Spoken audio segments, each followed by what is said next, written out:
Good evening, ladies and gentlemen. Sorry, need these. Welcome to our third book review of the season. Before we begin, a few upcoming events that I'm sure you will not want to miss. This Friday, on February 20th, Senator Marco Rubio will be speaking at the Forum at 9 a.m. with a buffet breakfast at 8:30. On Sunday, February 22nd, Senator Rob Portman will be speaking at a special 5 o'clock hour. Next Monday, February 23rd at 9:30, will be the conclusion of the Gold Series on Spain, this last session covering from 1700 to the current era. Busy weekend. Now for the book review. This is a very special moment for me. I've heard tonight's speaker doing his brilliant thing to audiences all over the UK and Europe, but I never thought I would have the chance to introduce him myself.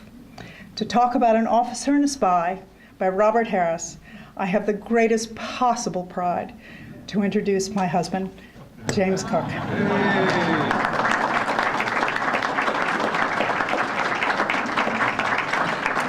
Just one final thing. We used to video our book club talks, and please forgive our introducing the idea again this evening. James has been approached to do a TED lecture, and we need a video for him to submit. So on that note, James, my love, showtime. Okay.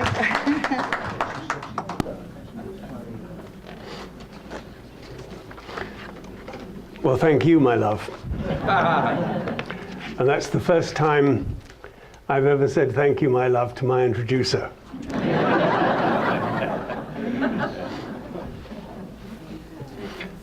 Officer and Spy is a sophisticated whodunit.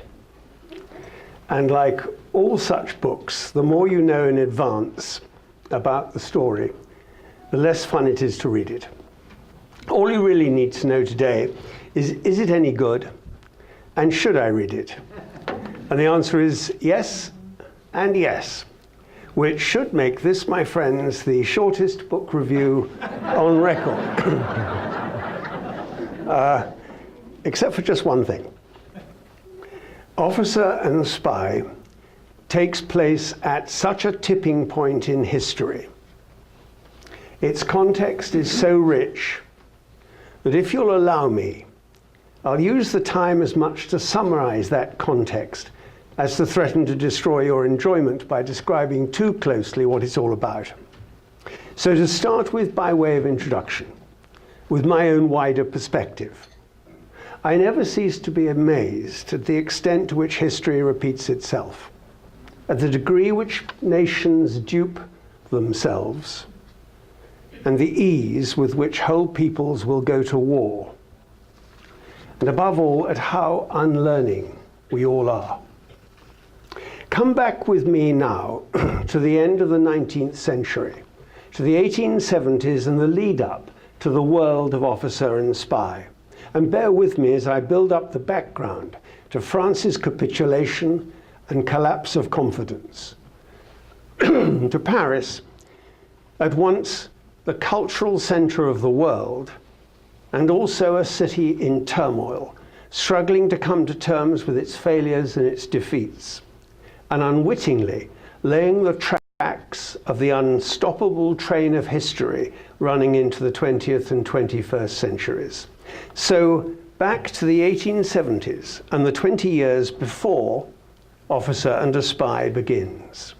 In his memoirs, the creator of Germany, the 19th century Prussian Otto von Bismarck, wrote that he had always known he would need a war with France to follow and cement the unification he had created with the formerly independent northern and southern states of Prussia, Baden-Württemberg, Bavaria, and Hesse-Darmstadt.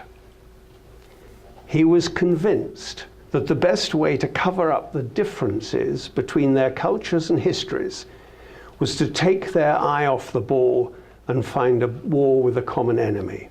And who better than their neighbor France? So the gauntlet was thrown. What was no less extraordinary was France's own eagerness to pick up the gauntlet almost before it hit the ground.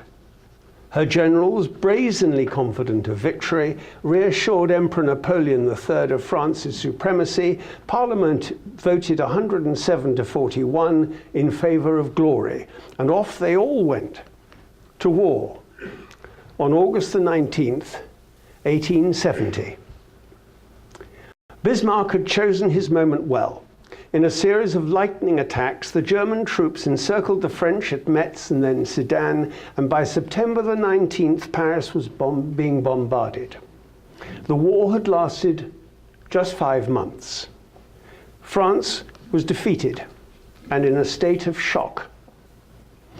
And the Emperor, there he is, Emperor Napoleon III, alongside Bismarck, was taken to Germany and then released to die in exile in London 2 years later in 1873. Though over so quickly, this was no insignificant backyard brawl. Germany suffered 117,000 dead or wounded. This is just in 5 months. France, 770,000, including over 150,000 dead. Humiliated, the French ego was in tatters, and the ripples of its humiliation would last to today. But as with so many other historic events, it was the unplanned outcomes, what I'll call the historic ripples, that were to overwhelm even the numbers of dead. These ripples were to lead to more suffering, to years of hatred and fear that barely ended in 1945.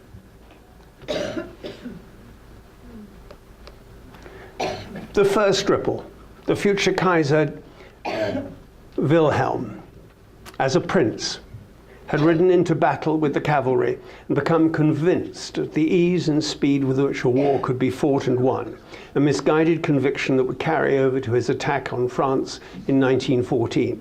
"You will be home," he told his troops, "before the leaves have fallen from the linden trees."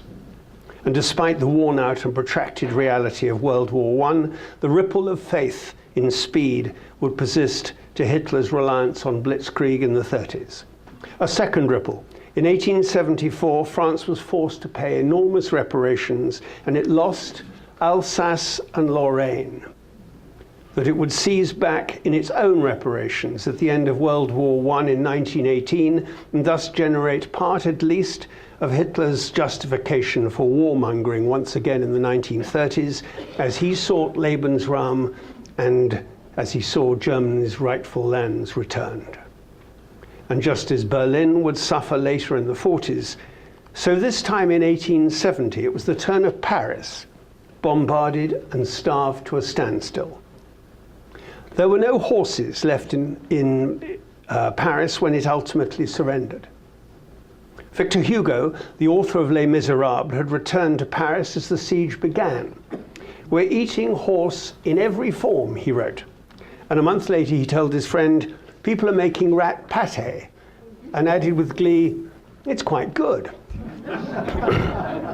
Several days later, he was one of the lucky ones still to have meat, only this time it was antelope, bear, and stag, courtesy of a special dinner at the Paris Zoo for sponsors. The young César Ritz, who would open his hotel in the Place Vendôme 20 years later, produced elephant trunk chasseur at his restaurant voisin. And I can't resist this. The Parisians made the best of their culinary suffering as only they can. Here, I was thrilled to find this, is a menu from the 100th day celebrations of the siege, and it includes stuffed donkey's head, elephant consommé, roast camel, and my special favorite, wolf haunch in a deer sauce. And as always, the dishes sound so much better in French. Gigot de chien au petit pois, the dog recipe of the day. Verdi, then living in Paris, was forced to delay the grand opening of Aida in Cairo for 2 years because he couldn't get his scenery or costumes out of the city and through the surrounding German armies. And one other theme that was to repeat itself again and again throughout the next years: the French common soldier, who had fought heroically, had had to live and die with the utter incompetence of their generals and their officer elite. And as is so often the case, the suffering, the humiliations, the losses, and the reparations led, especially in Paris, to self-criticism, self-loathing, and fears in no way helped by the transformation of the balance of power in Europe. France, now eternally vulnerable, sandwiched between the twin powers of its age-old enemies, Great Britain and Germany. The country turned in upon itself, and it did so in 3 ways that would echo down the hallways of history and which are relevant to our review today of Officer and Spy.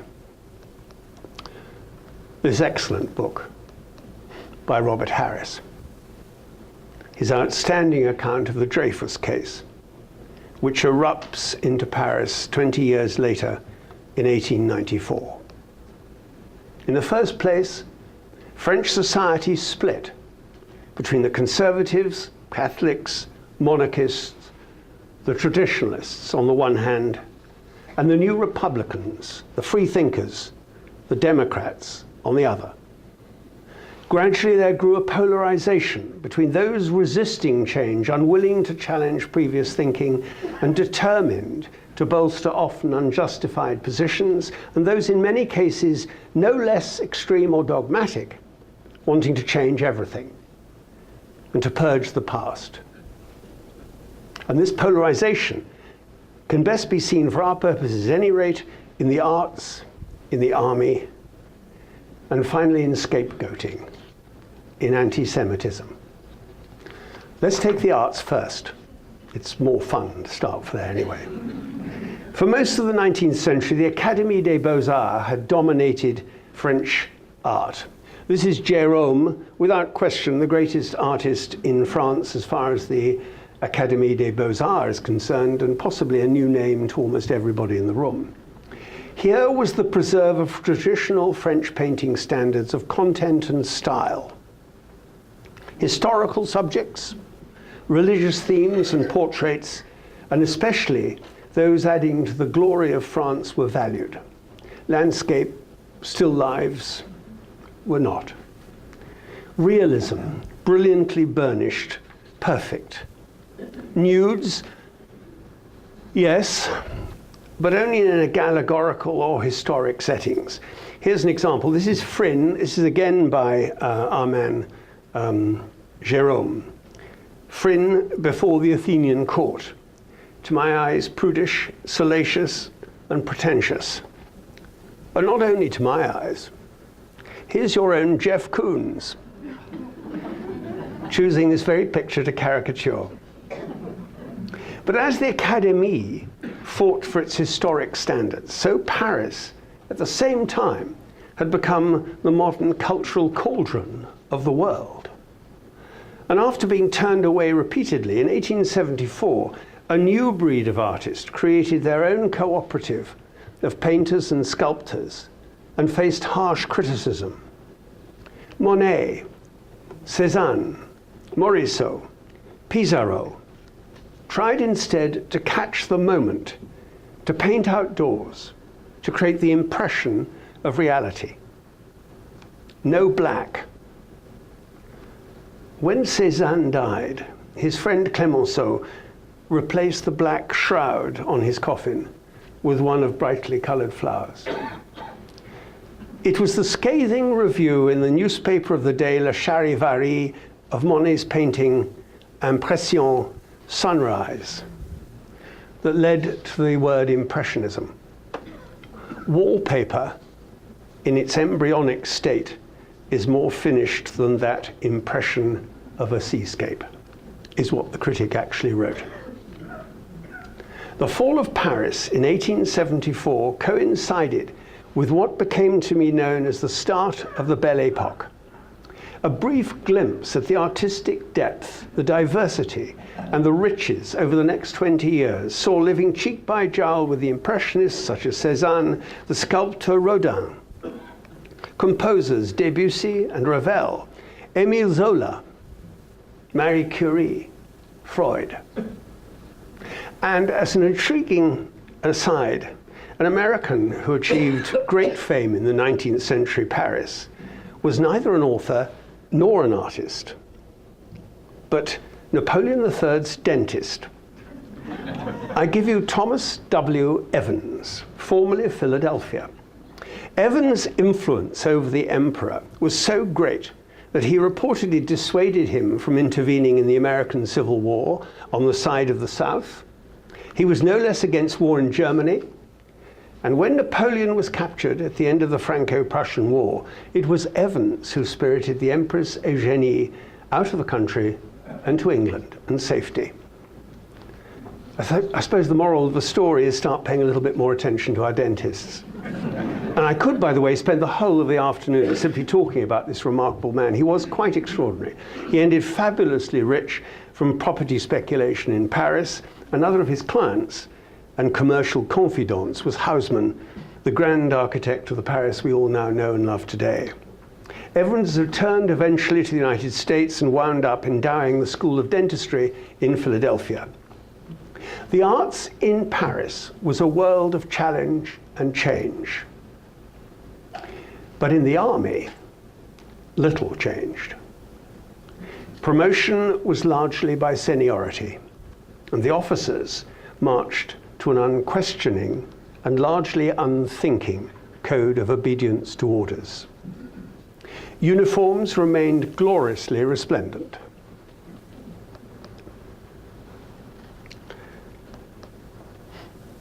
And only changed after the dreadful lessons of the first battles in 1914, as the commanders finally appreciated the devastating targets they provided for the German machine guns. Most importantly for our story, the army turned in upon itself. Shamed by its military failures, it suppressed free thinking.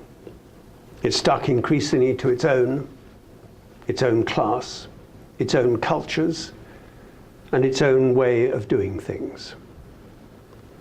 Above all, for all the superficial glamour, fun, and attraction of the Belle Époque,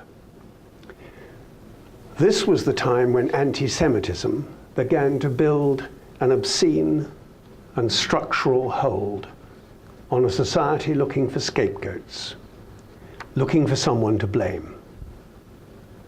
Remember, this was a very different world. No television, no World Wide Web, no radio, and instead a proliferation of newspapers that championed all manner of ideas. Our Philadelphia dentist started the first American newspaper in Paris.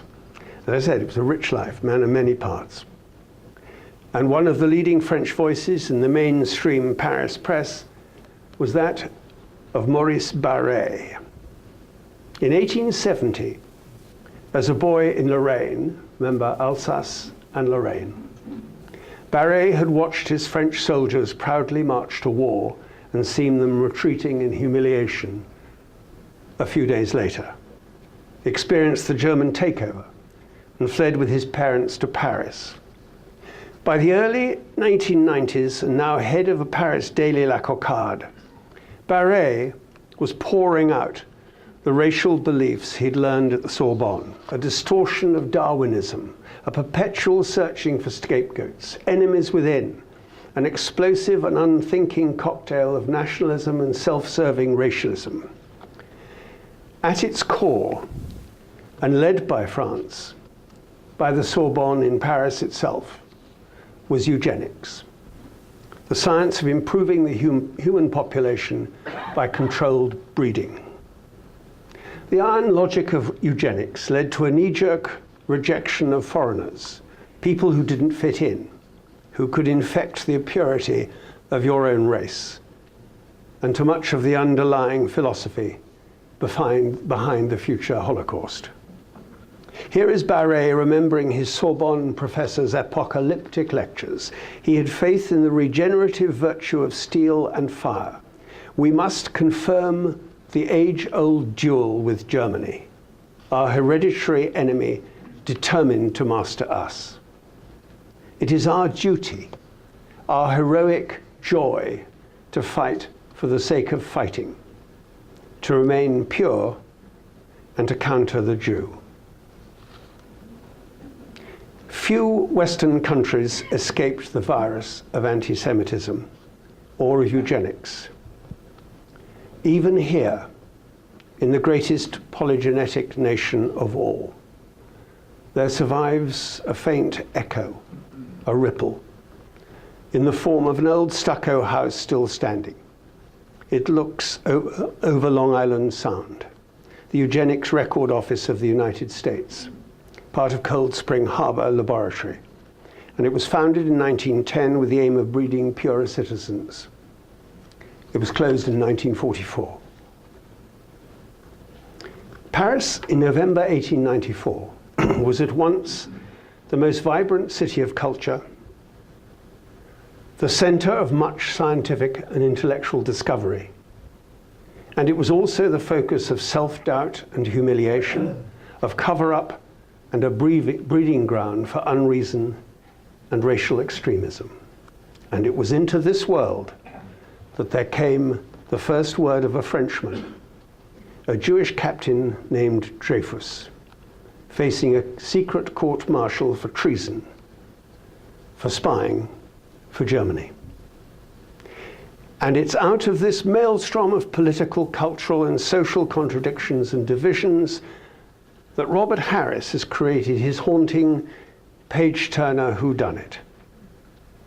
And shame on those of you who thought I'd never get back to the book. Harris is a master storyteller, and it's with the forensic clarity of a laser beam that he pushes much of this social context of the period that I've been talking about. He pushes this into the shadows, into the margins of the book. And instead, he concentrates on the gradually evolving thoughts, doubts, and then sheer bloody-minded heroism of one Colonel Picquart as he unravels the army's plot and takes on his own national establishment, his own army. Very much a spectator at the start of the tale, Picquart, like the rest of the thousands of Parisian rubberneckers, is an onlooker at the public humiliation of Dreyfus. Here's our man. After he's been convicted by the court-martial. Barré, our newspaper editor, he was there too. He'd been invited as a guest of honor to the public disgracing of the captain, whom he described next day in his paper as a Judas, a motionless Jew, battered by all the winds of hatred. Here he is at his court-martial in the newspaper, and with his sword broken and his medals taken off. As for Picquart, he remains an onlooker, cool, almost indifferent at the onset, and then almost at once, as much to his surprise as anyone, he's appointed to command the army's secret service, to lead the French equivalent of Homeland Security. This is Picquart. Harris chooses Picquart as the lens through which the tale is going to unfold, a stroke of contrarian genius. For Picquart is no lovable hero. When they make the movie, this isn't a role for Kevin Costner. Picquart is a punctilious, self-absorbed, cold, humorless loner who has fully bought into his career in the French army. He's as much a disciplinarian as the others. He is, however, ringingly different in one respect. He's his own man, an independent thinker, and an unstoppable ferret for the truth. He is also, and this is where Harris adds layer upon layer of color as he dips in and out of those Belle Epoque shadows, Picquart is also widely connected. A social and religious agnostic, some of his closest friends are Jews, and he's no less widely, artistically, and socially cultivated. He dresses fastidiously. He soothes his mistress at a friend's salon, listening to Debussy, the new musical sensation. And he watches the young cellist Pablo Casals at another salon gathering. The army has unwittingly made its first terrible mistake. It has appointed to its own chief of police a man entirely capable of standing up to authority, and with the connections and brains to know how to do it. Perhaps Ray Fiennes should play the part in the movie when it comes. Indeed, you'll all have a chance to lay bets on this because Polanski is at this very moment preparing to shoot the Dreyfus case in Poland. Officer and Spy starts with a roar, straight into the Dreyfus public degradation. It moves to Picard's unexpected promotion, and then Dreyfus starts his decade of suffering, shackled, wasting away, solitary confinement on Devil's Island, French Guiana, off the South American coast. That's his cell. And the book, meantime, largely turns back and inwards. We stay in Paris, and we share with Picard the deadening and stressful experience that I'm sure many of you have had in your own careers, of taking over a new command amongst staff who don't really want you, and in a place that you're increasingly coming to condemn. And we watch as Picard unsuccessfully tries to transform his team, to break through their sullen silences, their lack of imagination, lack of creative thought. And then as he slowly starts to question, to doubt, and then unravel one of the greatest cover-ups in European history. This is a book about two lonely men, unexpectedly working thousands of miles apart to a common end. At the start, unbeknown to him, it was Picard's own department that had earlier fabricated the false evidence, underwritten the secret court-martial, and is now, even now, masterminding the cover-up led by one of his own majors, Major Henri, and by a staff officer, Colonel Paté Duclam, on behalf of the Army Staff Generals and the Minister of War.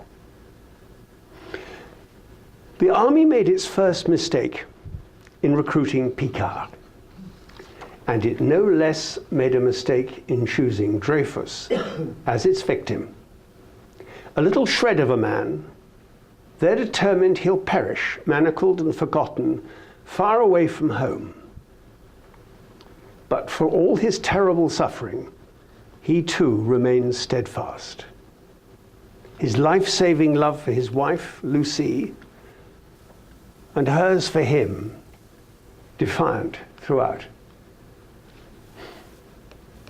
Dreyfus, his immediate and extended family, are in fact an exemplary case of all that the Conservatives, Catholics, and Army detested, perhaps even feared.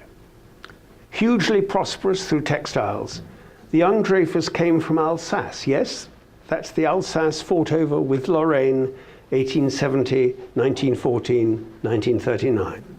He spoke German as a first language. Most in Alsace did. But of course, the point was used against him in the bogus secret trials. And he, like Barré, watched in horror as the Franco-Prussian War unfolded and became his driver to join the French army, and he did so with distinction. The École Polytechnique, the artillery school at Fontainebleau, and finally the elite war college where, and you couldn't invent this if you tried, one of his professors was the young Picard. And finally, he joins the general staff, the only Jewish officer. Harris is a craftsman writer, and he starts to build his themes. The cold-eyed Picard gradually realizing the enormity of his challenge. The stubbornly resistant Dreyfus and his family. A masterstroke by Harris is his off-the-wall depiction of the Dreyfus love affair through the brutal lens of the army censoring their desperate letters to each other. And the third theme, the steady step step-by-step collapse of the cover-up, the destruction of Duclam's efforts, of Major Henri and others of Picard's own officers, and the discovery of the real culprit, an army lowlife, Major Ferdinand Esterhazy. Though initially alone and isolated, gradually a groundswell of Dreyfusards emerged, supporting or complementing the efforts of Picard and culminating in the newspaper championship of Émile Zola, first in the Figaro and then in L'Aurore, in probably the most famous front page in newspaper history. On January the 12th, 1898, he published J'accuse in L'Aurore, the paper edited and run by his friend Clemenceau. In 25 pages, Zola summarized the entire complex case and exposed the rottenness at the heart of the army and of government. Written in the form of an open letter to the President of the Republic, it ends with a passionate series of accusations that rang like rifle shots, naming Duclam, recently promoted colonel, the conniving generals, and the Minister of War himself. It was a sensation. The newspaper sold out to 300,000 copies. It was hawked by 100 street vendors hired for the week, and it divided Paris. Zola's effigy was burned. Mobs attacked his home. Barré demanded his trial. Marcel Proust, Sarah Bernhardt, and Monet were passionate supporters of Zola. But Sarah Bernhardt's son was not, nor were Degas or Renoir. Both were anti-Semitic. The Catholic Church, now remember, France was a Catholic state, sought Zola's destruction. Pissarro wrote to his son, "We're threatened with a clerical dictatorship, a union of generals with the sprayers of holy water, and let there be no doubt about Zola's heroism." And by association, that also of Picard. For the Conservatives had their day. Zola was indeed put on trial, found guilty, and fled for his very life to London, to cries of "Death to Zola, death to the Jews." There are more retrials, more recriminations, more desperate efforts to silence Picard. The army tries to murder him too, and to silence the Dreyfusard appeals. Throughout it all, Harris, the supreme and steely-eyed craftsman, sticks to the whistleblower whodunit.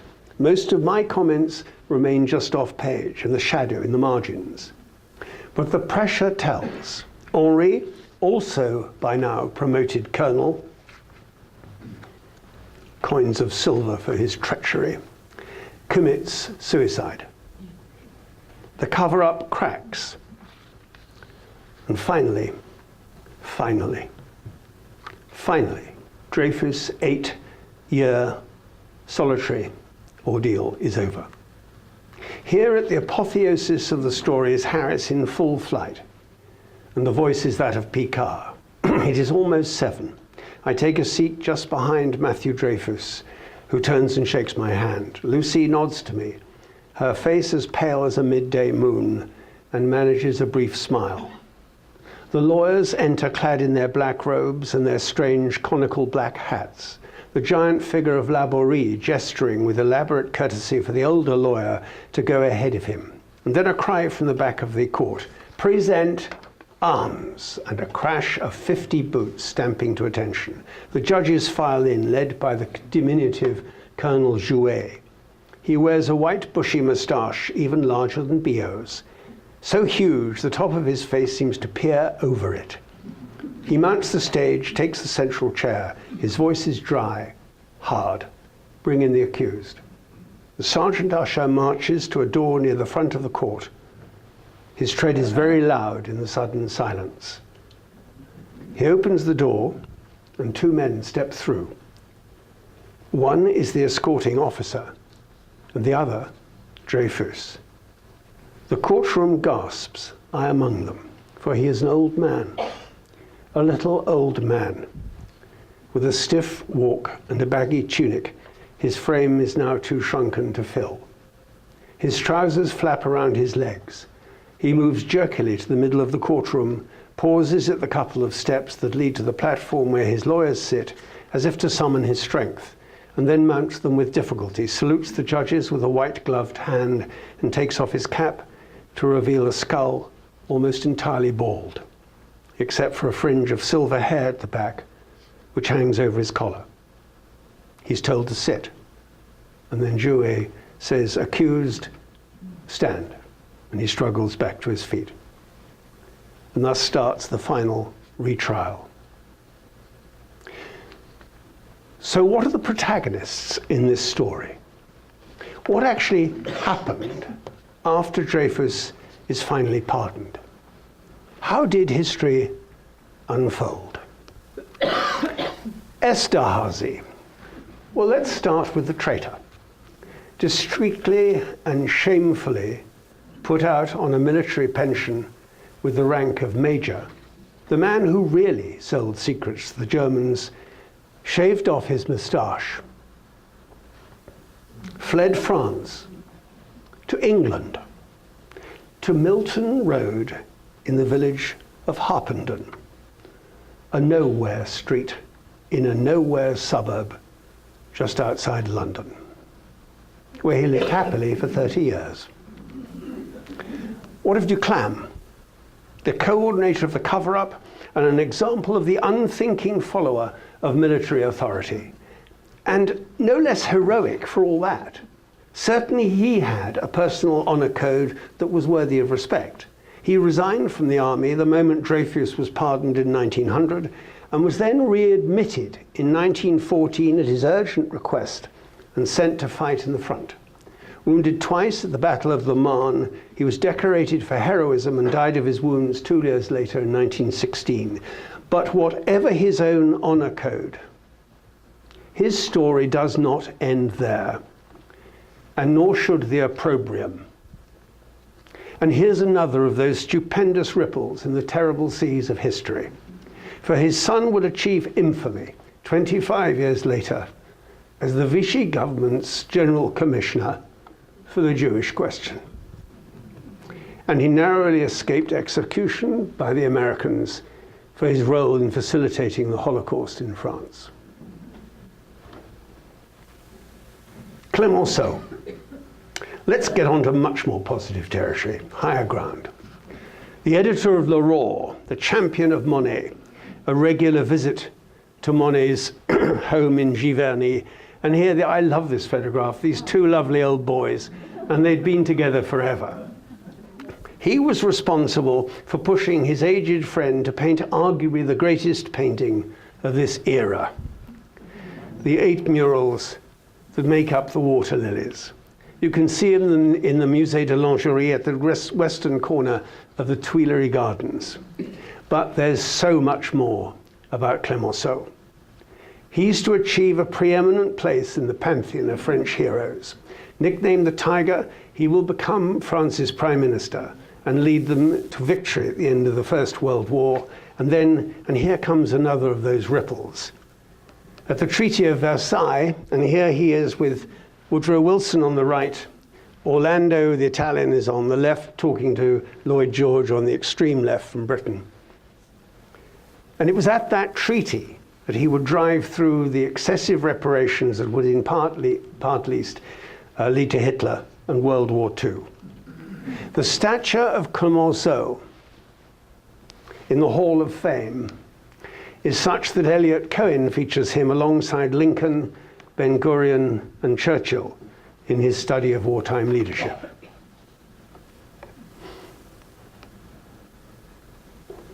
Émile Zola.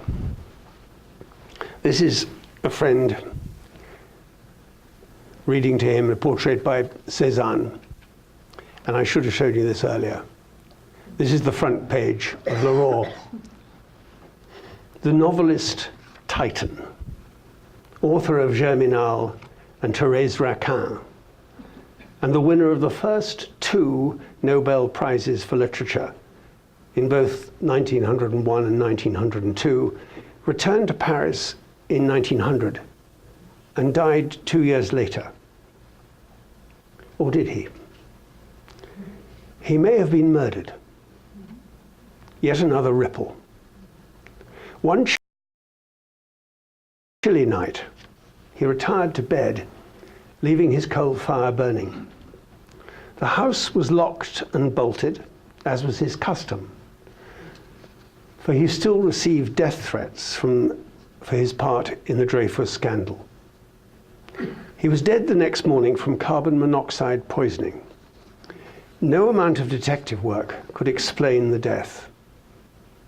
But some years later, a Parisian roofer claimed on his deathbed that a devout Roman Catholic, he had closed the chimney in revenge for J'accuse, unclosing it the next morning when he returned to his roof repairs. Zola's death was met by an outpouring of grief and tributes throughout the world. And it also gave rise to a moving moment that relates to our story.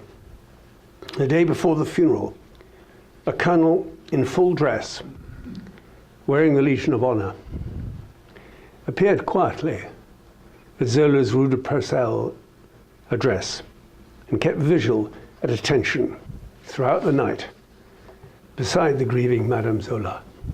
It was Alfred Dreyfus. And so what of Dreyfus?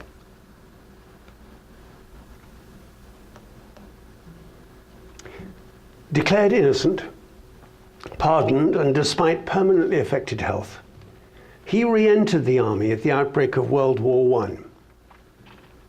He fought at Chemin des Dames and Verdun, and he was honored for his heroism. He lived till 1935 and died happily, aged 75. When Zola's memory was honored by being interred at the Pantheon many years later, it was Dreyfus who was asked to lead the procession's honor brigade through Paris. And finally, what of Georges Picquart? Promoted to general, he became Clemenceau's first Minister of War. Ever the career soldier, he returned to the army as a two-star general, and he died in January 1914, not in battle, but falling from his horse. Officer and spy, despite its context, doesn't proselytize. There is no overt taking of sides. If in any way I've given that view, the fault is mine. Instead, it's a controlled, huge read, the story of a disgraceful lie that at a time that was to become a tipping point in world history. And in reviewing Officer and Spy, I haven't been able to resist talking about that context, setting a great yarn in the midst of its huge history. Perhaps indeed it's this huge history that's most caught my eye. Bismarck created modern Germany, and he also set in motion a series of repeated international cycles, what I've called my historic ripples. First the Franco-Prussian War, and then the two Great Wars. But the ripples of connectivity do not stop there. Instead, they lead to what perhaps would have been to Bismarck, and certainly to the French of the Belle Epoque, the most unexpected consequences of the Dreyfus case. For on that dreadful day, in January 1895, at the start of it all, there was another man of destiny watching Dreyfus' public humiliation. He was a young Austrian correspondent, and his name was Theodor Herzl. And it was his experience that day, and in its aftermath, watching the mob, the army, and reading the press in Paris, the Western city of culture, that led him to the conviction that Jews would never be assimilated into other nations. Instead, he realized they had to create a state of their own. They had to have their own capacity to enforce mutual understanding and respects for their values, their beliefs, and their own peoples. They too had to have the power and the identity associated with and capable of maintaining nationhood. 1 year later, in 1896, Herzl published The Jewish State and became the father of Zionism, directing and leading the steps to the creation of modern-day Israel. Robert Harris has presented a whodunit, the page-turner of an historic frame-up for treason, and in so doing he's chosen a moment in time, as I've said, echoes down the hallways of history. Just reading his work has opened up for me a tipping point, a moment when the repeated patterns of war, society, culture, and individual heroism and treason coalesce and make you want to find out more. And in case you do, I have two other recommendations that will prolong your enjoyment. The first is a charming, seductive, and readable account of La Belle Époque in 2 volumes by the no less charming historian Mary McAuliffe of Maryland University. And the second is The Embrace of Unreason by Frederick Brown, a masterful review of the disturbing disintegration of the Third Republic from 1914 to 1940. And finally, I've twice said that this is a story that has echoed down the hallways of history and continues to do so. I fear that despite our own advances, despite the wonderful and real improvements to life that we all enjoy, certainly here, despite all that, the ripples of hatred and dogma still undermine any claim we may have to full civilization and to freedom. I love France. My mother was French. And yet even now, Jean and his daughter Marie Le Pen and their far-right racist party are winning significant and growing votes in France. 27% at the last count, almost a winning number. I love Britain. I'm British. And UKIP could now be a force to reckon with. It's won its first seat in the House of Commons. It'll certainly influence the European elections. The United Kingdom Independent Party is fascist, racist, isolationist, and anti-immigration. In Britain, France, and also in Greece, Belgium, and Hungary, neo-Nazi groups are gaining popularity. The never-ending cycle of unreason goes on. Thank you all for listening to me. To lighten the somber note I've sounded, let me end at least with one work of art from this era that's just plain gorgeous. Vuillard's painting of his wife. Thank you, my darling, and thank you all for coming this evening.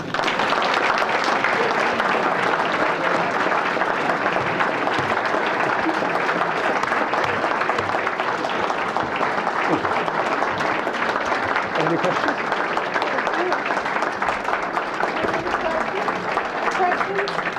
Or did he answer everything? Questions? I do have one. Could this happen in France today? And you might be summing this up. I think it could easily, yes. I think there's a lot of fear. I think there's a lot of cover-up. I think the elections are going to be fought, certainly in France and in England, without any party being clear about what it's about. UKIP would deny entirely what I've just said. But if you look at a UKIP rally, it's no coincidence that around the room there are people who are standing there wearing very odd clothes and looking extremely rough, and who will be roughing up anybody who tries to get in the way of that discussion. Questions won't come thick and fast, they'll just be cheers. So I think it's very possible, and I would never anyway rule out the potential for this sort of terrible thing. Was the duel historiale accurate? I don't.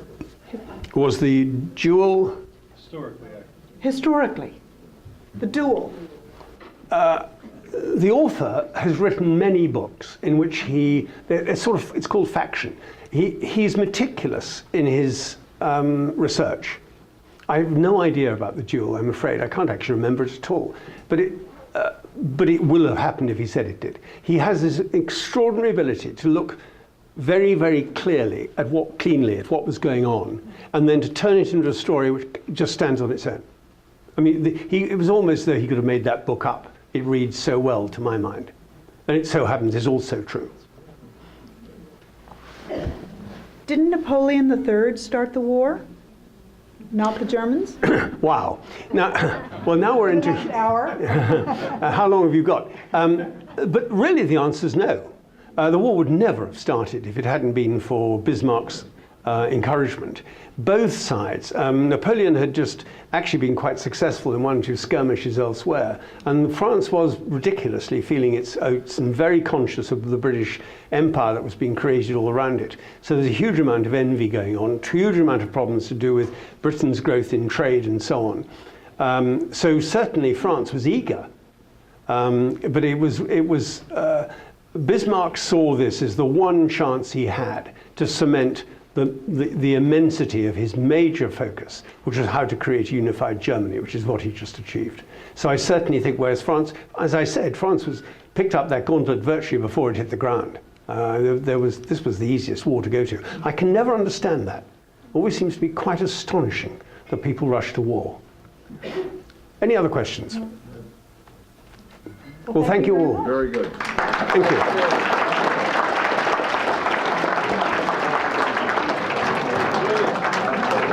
You were superb. Oh, Outstanding. was that all right? Oh, it's absolutely terrific. Great, That's thank you. fantastic. Very well. Did it pass your test? It did. Good. Spelled right. Oh, thank you, thank you.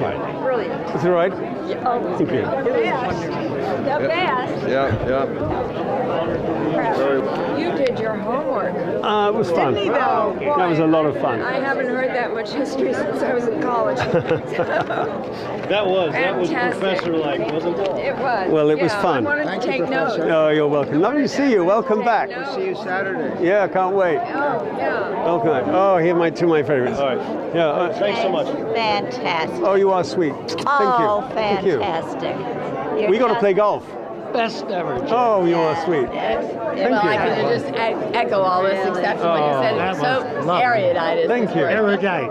Thank you. Oh, wow. You are thrilled to hear Now every I'm going to time. get the book and read it, huh?